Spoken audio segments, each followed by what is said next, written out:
Hello and welcome to Media7. I'm Russell Brown. In this week's program, we focus on a remarkable magazine story that suggests we have been lied to and are still being lied to about what our SAS troops do in Afghanistan. But first, Sam Mulgrew rounds up another tranche of freed secrets in The Source. In the latest instalment of WikiLeaks' incremental erosion of the United States' so-called war on terrorism, on Easter Sunday, the Guantanamo files were released.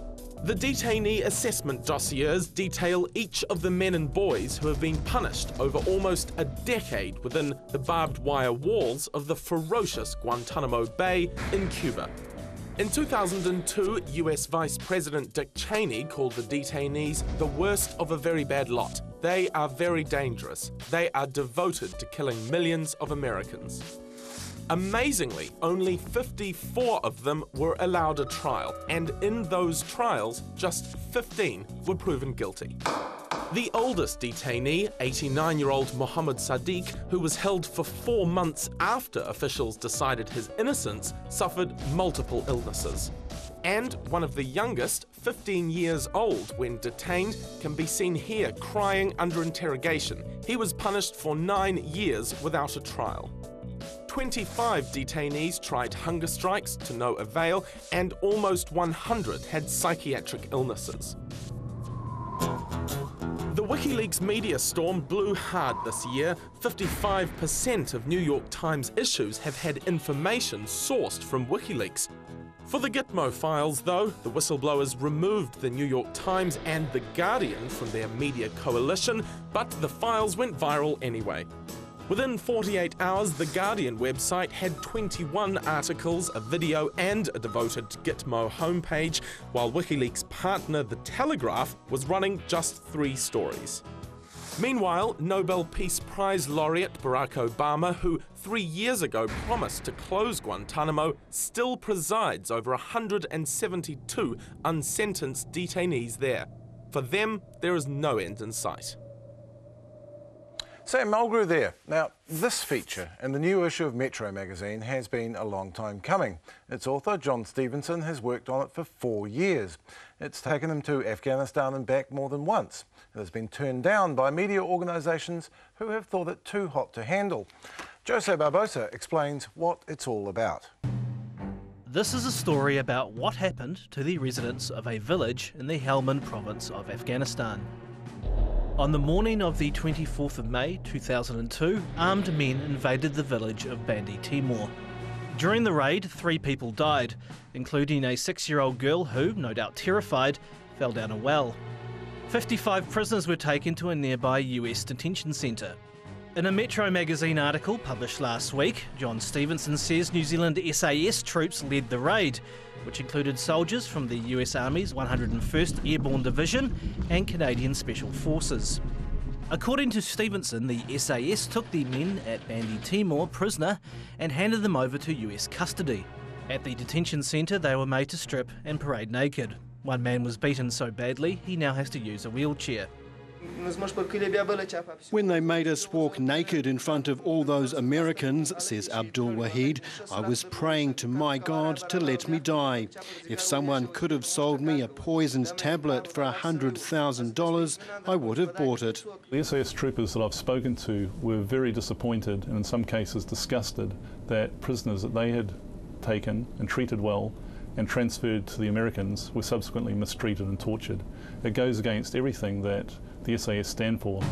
The Geneva Conventions and the New Zealand Defence Force's own rules state that officers must be satisfied that prisoners will be treated humanely if they are to be transferred to the authority of another country.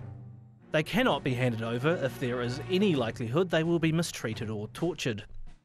But since the beginning of the conflict in Afghanistan, successive governments have been less than upfront about the SAS and their role in taking prisoners.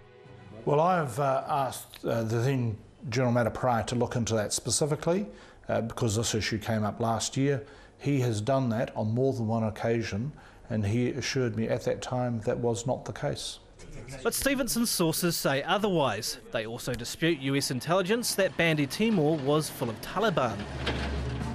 Several questions present themselves then. Why is our soon-to-be Governor-General claiming the Defence Force is not involved in taking and handing over prisoners, when there is evidence to the contrary? Does Defence Force and government policy place the SAS on the wrong side of international law? In other words, does that make New Zealand complicit in the mistreatment and torture of prisoners? Jose Barbosa there. I'm joined now by Jon Stephenson and by Metro magazine editor Simon Wilson. Welcome to you both, gentlemen. John, let's start at the start. When and how did this story begin for you? Well, it began at Abu Ghraib. Like many journalists after the invasion and occupation of Iraq, I was sceptical about some of the claims that were being made of mistreatment and torture. Then, of course, the Abu Ghraib scandal broke. We not only had the testimony, but we had the photographs. And like those other journalists, I felt a sense of shame that I hadn't taken those claims more seriously. Then I started getting snippets of information from former members of the SAS, and I started to focus a little bit on Afghanistan. I realised that there was a pattern here, and I got more involved, slowly got dragged in, and got some information from former Danish special forces, and it really grew from there until I got a very good picture of a pattern that involved not just New Zealand, but Canada, Germany, Denmark, Norway, Britain and other countries. Did you have any idea that the story would grow to the extent that it would take this long? No, and I have to be honest and say that if I knew how much time it would have taken, I probably would not have done it, because it's been a very tiring and frustrating exercise. How do you feed yourself when you're doing a story like this? There is no New Zealand media organisation that will pay someone for 4 years while they do a story, is there? Well, that's correct, and I have to stress I didn't work continuously for 4 years. I worked over different periods and with different degrees of intensity. But yeah, it's a struggle. But you know, as I've said before, I don't want to focus on the travails of the journalists. We all make choices about what we do, and certainly you know, the choices I made were at least that, choices. I wasn't forced to do it, and I wasn't put in a position where people were requiring me to do it without resourcing me. I made that decision. I have to, you know, take the consequences. Did you despair at any point that someone would take this story? Yes, absolutely, because a lot of people don't really grasp, in my view, its significance, particularly because it's a complex issue. It has been debated and discussed, and I think in the public mind there's no great surprise about the fact that Americans or Afghan authorities torture people, because we've seen Abu Ghraib, we've seen other incidences at Guantanamo, so it's not really in some ways a surprise to people, but of course it is a surprise that New Zealand would be in any way involved. Simon, you did take on this story, which might be seen as an unusual one for Metro, which is the magazine for Auckland. When and why did you take it up? Before I answer that, Russell, can I just say that I think John's being a little bit modest in saying that if he knew then what he knows now, he might not have. John's the kind of journalist that I think we all need to look up to, that his ability to see a truly important story and pursue it anyway at you know, enormous personal cost, really, is inspirational, I think. And I'm sure he always knew he had something here, and because he knew what he might have, he kept going at that, and it is terrific. A strange one for Metro. Metro is a current affairs and lifestyle magazine and has always had a very proud history of being those two things. We think they come together in a way that makes it an overall magazine well worth reading. And I don't think the magazine's ever really turned away from that. There are famous cases in its past where it's been particularly strong. The unfortunate experiment at National Women's, of course, Sandra Coney and Philida Bunkle's piece many years ago now is the outstanding example. But we've always looked out for real current affairs journalism. When John came to see me, I was... when was that? Well, it was late last year, I think around about September last year, and we had 2 or 3 sessions. I asked him a lot of questions. I needed to know that this was what he said it was. And on the basis of that, we funded him to go back to Afghanistan over our summer here to find the villages and to finish off the research by getting the real interviews that he needed to make the story work. John, how important was being able to be there on the ground? You were there several times. Was that absolutely key to the story, that you could be there? Absolutely. I think with this sort of work, being there is everything. I want to pay tribute to another journalist, David Beatson, who was very interested in this issue. He had the experience of covering the Vietnam War, and he followed this up and pursued it, but he did it by virtue of OIA requests, and he was frustrated, I would say systematically, And he was dependent entirely on what information the government, the Defence Force, the military and the Ministry of Foreign Affairs and Trade would give him. And of course they gave him very little. And I have to say that since the story's come out, we've been able to verify this with an impeccable source, that he was, in particular, he was routinely frustrated. Yes, there was quite a deliberate process absolutely. Of not answering those questions. Absolutely. The Official Information Act was systematically subverted to prevent David Beatson getting stories. And I knew that at the time that I was working on the story over in Afghanistan and in other places. And ironically, that gave me the time to research it and present it thoroughly. I was initially a little bit worried when David started blogging about aspects of the story, but at the same time I realised he's not going to get anywhere because people in the Defence Force were telling me, don't worry, he won't get anything.